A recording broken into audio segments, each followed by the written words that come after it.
Video untuk mata kuliah Analisa dan Perancangan Sistem Informasi Berbasis Objek. Untuk kali ini saya akan bahas bagaimana kita membuat sebuah diagram konteks di dalam sebuah data flow diagram. Pada pertemuan sebelumnya saya pernah sampaikan bahwa ini ada sebuah kasus, yaitu pemesanan tiket. Kemudian entitasnya ada 3 buah, ya. Pembeli, maskapai, dan penjualan. Kemudian dari entitas pembeli, dia akan mengeluarkan atau membuat sebuah data pemesanan tiket, tapi pembeli juga akan mendapat informasi pesawat dan bukti pemesanan. Manajer hanya akan menerima laporan, sedangkan maskapai akan menyerahkan data pesawat yang nantinya akan dibaca oleh pembeli. Kemudian ada laporan pemesanan tiket yang didapatkan dari pembeli. Ya. Kemudian dari dasar ini saya membuat sebuah diagram sistem. Ya, informasi pemesanan tiket. Kemudian di dalam informasi ini ada entry datanya. Apa yang di entry itu ada seperti yang kasus di atas, yaitu entry data untuk pemesanan tiket dan entry data pesawat, ya. Kemudian ada juga laporan-laporannya. Kemudian ini ada diagram, kita akan buat diagram konteks pada pertemuan kali ini. Pertemuan selanjutnya adalah kita akan membuat diagram-diagram rinci di dalamnya. Ya, kita nanti akan membuat diagram konteks seperti ini. Dasarnya adalah dari kasus ini. Ya, tools yang saya pakai untuk menggambar sebenarnya banyak sekali. Tools yang bisa dipakai, bisa Anda menggunakan Visio, bisa juga menggunakan Draw.io ataupun aplikasi-aplikasi yang lain. Tetapi saya akan menggunakan aplikasi yang namanya Click Chart Diagram seperti ini menunya. Silakan Anda cari di Google Store, ya, Google Play. Silakan Anda cari, kemudian download ini, Click Chart Diagram. Saya akan demokan untuk membuatnya. Pertama ada klik ini, muncul klik chart seperti ini. Kita tunggu sesaat sampai muncul seperti ini. Kemudian karena kita cari yang gratis, ya, kita klik continue to use the demo version. Nah, seperti ini karena kita bikin diagram yang baru, kita klik new, tunggu saat. Nah, di sini banyak sekali untuk membuat diagram-diagramnya karena kita akan membuat data flow diagram, ya. Maka kita pilih data flow diagram. Saat muncul ini karena kita bikin yang baru, maka kita klik diagram. Ini sudah selesai. Oke, ya. Menu-menunya sudah pernah saya jelaskan. Ya, lingkaran, elips itu adalah sebuah proses. Ini ada gambarnya proses 1, proses 2. Silakan Anda mau pakai yang mana. Tapi kalau prosesnya Anda pakainya lingkaran, maka seluruh proses itu pakai lingkaran. Kalau elips ya silakan, atau Anda pakai yang ini juga boleh. Ya, atau pakai ini juga boleh. Ada banyak sekali bentuk proses, ya. Ini juga sama. Jadi di atas 6 ini boleh, tapi kita harus continue, ya. Nanti kalau yang konteksnya kita pakai lingkaran, maka selanjutnya harus pakai lingkaran. Kemudian yang di bawah ini adalah dikatakan sebagai data store. Bisa pakai yang mana. Tapi saya terbiasa dengan menggunakan data store, ada data store yang seperti ini. Demikian juga proses saya pakainya ada lingkaran. Anda boleh pakai yang mana, asal continue. Kemudian ini adalah entitas, ya. Boleh entitas seperti ini. Ini ada, boleh juga entitas. Kemudian ini adalah flow, menggambarkan sebuah arus, ya. Kita mulai untuk menggambarkan diagram konteks, yaitu tampilannya seperti ini, ya. Maka cara pertama adalah kita pilih data flow proses, kita taruh di tengah-tengah supaya hasilnya tepat di tengah, gitu, ya. Untuk gedein kita arahkan aja ke pinggir. Yang kita bikin adalah apa nih? sistem informasi pemesanan tiket dengan levelnya level 0 lah ya. Levelnya level 0. Maka kita pilihnya adalah di proses ini kita klik 2 kali sehingga muncul seperti ini. Pertama adalah kita kasih 0.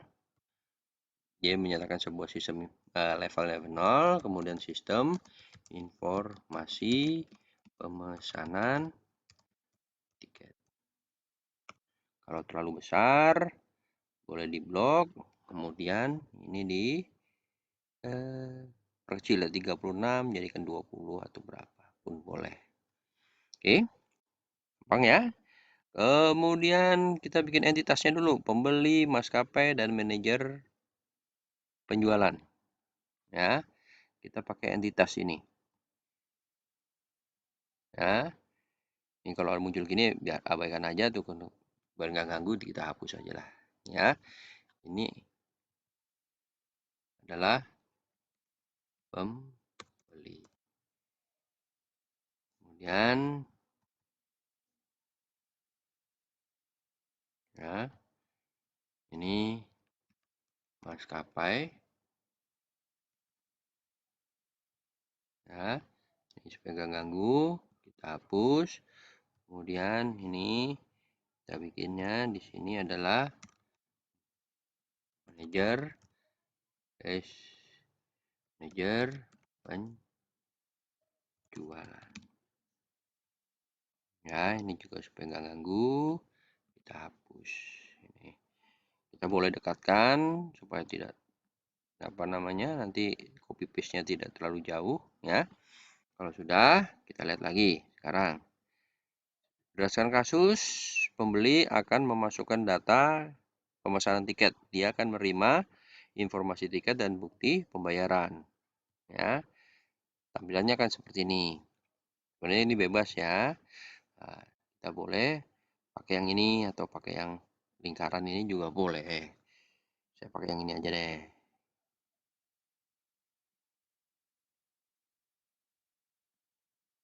Oke.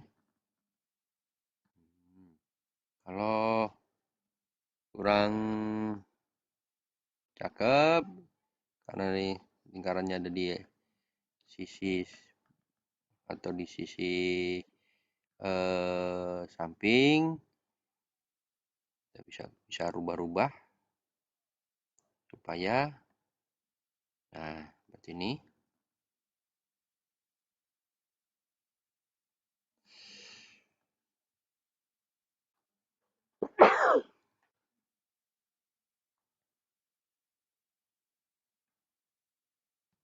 Nah, apa? Kita klik 2 kali supaya muncul namanya data pemesanan tiket.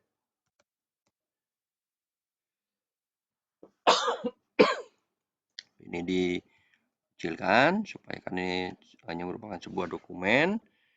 Kita blok, kemudian kita kecilkan, katakan jadi 10 pun nggak masalah, atau terlalu kecil ya, dibesarkan ya. Kemudian dari data pemesanan tiket dia pastinya memerlukan informasi informasi pesawat sebelum tiket, kemudian ada bukti, dia akan mendapatkan bukti pemesanan. Maka proses selanjutnya adalah kita klik, kita tarik ke sini.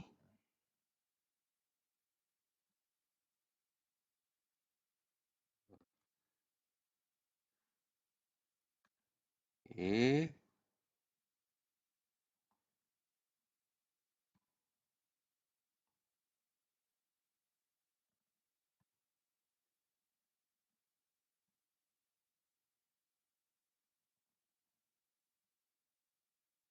Lari-lari ya. Nah, ini katakan ini info pesawat. Oke. Kemudian kita berikan lagi, yaitu kita tarik dari sini, kita escape supaya tadi hilang bantuannya. Kemudian kita bikin gini, pesawat, pembeli, ini ngarahnya ke pembeli.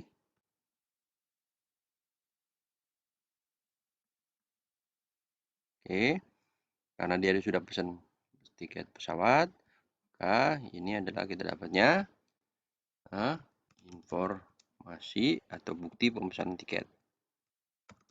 Bukti pemesanan. Oke, ya. Siapa yang memberikan bukti pemesanan? Yang bukti pemesanan adalah maskapai.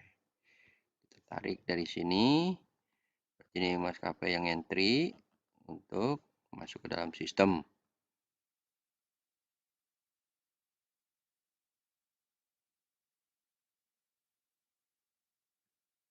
Nah, kita klik 2 kali. Ini adalah informasi pesawat. Ya, kemudian dia dapat laporan penggunaan pesawat kan.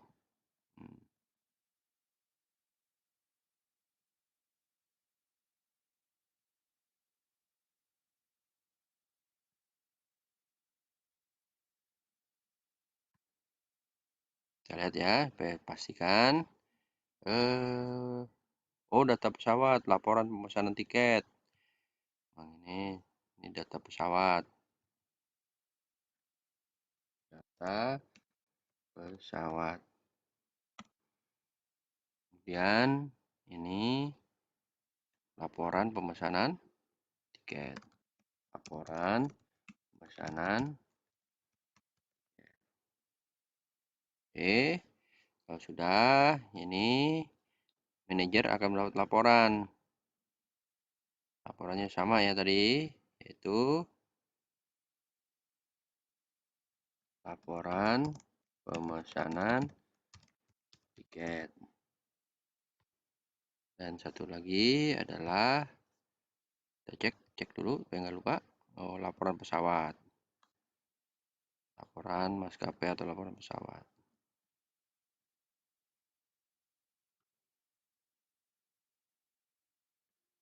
Laporan pesawat.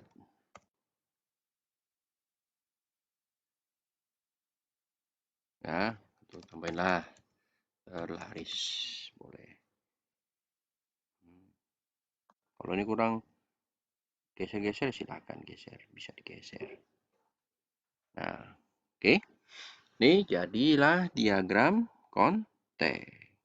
Kalau ingin di copy ke Word, di blok bisa. Kemudian Ctrl C dan Ctrl V di Word. Oke. Demikian penjelasan saya untuk bagaimana kita membuat sebuah diagram konteks dengan menggunakan klik diagram. Silakan Anda boleh menggunakan Visio ataupun Dry.io. Video selanjutnya kita akan menggambarkan sebuah diagram